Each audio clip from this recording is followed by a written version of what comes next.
தமிழக முதல்வர் ஸ்டாலின் அவர்களின் பிறந்தநாளை முன்னிட்டு திமுக 79வது வட்டக்கழகம் மற்றும் வாசநேக்கர் மருத்துவமனை இணைந்து இலவச கண் மருத்துவ முகாமினை கோவை செல்வபுரம் கல்லாமேடு பகுதியில் நடத்தியது. இம்முகாமானது 79வது வட்டக்கழக செயலாளர் MH இப்ராஹிம் ஏற்பாட்டில் நடைபெற்றது. கண் பரிசோதனை மருத்துவ முகாமினை கோவை வடக்கு மாவட்ட செயலாளர் தொண்டாமுத்தூர் ரவி துவக்கி வைத்தார். இம்முகாமில் இலவச கண்புரை பரிசோதனை முகாம் மற்றும் முகாமில் கண்புரை அறுவை சிகிச்சைக்கு பரிந்துரைக்கப்படுவோருக்கு ஹீமோகுளோபின் பரிசோதனை, மஞ்சள் காமாலை பரிசோதனை, கண் விழித்திரை பரிசோதனை, இரத்த சர்க்கரை அளவு, சிறுநீரக பரிசோதனை, ECG, சிறுநீர் பரிசோதனை போன்ற பரிசோதனைகள் அனைத்தும் இலவசமாக வழங்கப்படுகிறது. மேலும் பரிந்துரைக்கப்பட்டோருக்கு இலவச கண்காணி முகாமில் வழங்கப்பட்டது.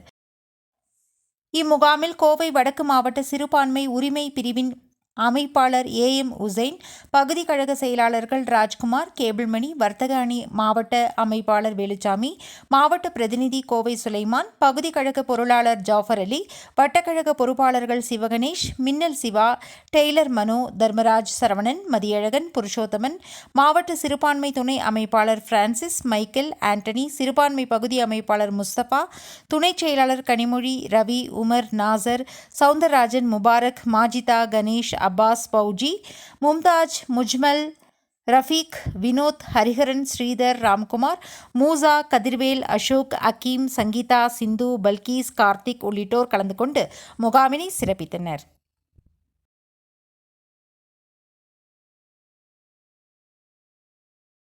அவருடைய பிறந்தநாளை முன்னிட்டு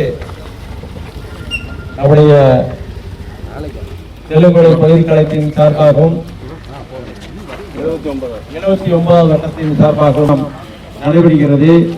இந்த முகாமிலே கலந்து கொண்டுள்ள நம்முடைய கழக நிகழ்ச்சி இந்த கண் பரிசோதனை முடிந்தவுடன் கண்ணாடி தேவைப்படுவதற்கு இலவசமாகவே கண் கண்ணாடி கொடுக்கிறார்கள் என்பதை இந்த நேரத்தை மைத்தோடு தெரிவித்துக் கொண்டு மீண்டும் இந்த மருத்துவமனை நிர்வாகிகளுக்கு மனமார்ந்த நன்றியை தெரிவித்துக் கொண்டு சிறப்பான ஏற்பாடுகளை செய்த நிர்வாகிகளுக்கு நன்றியை தெரிவித்துக் கொண்டு விடைபெறுகிறேன். நன்றி, வணக்கம்.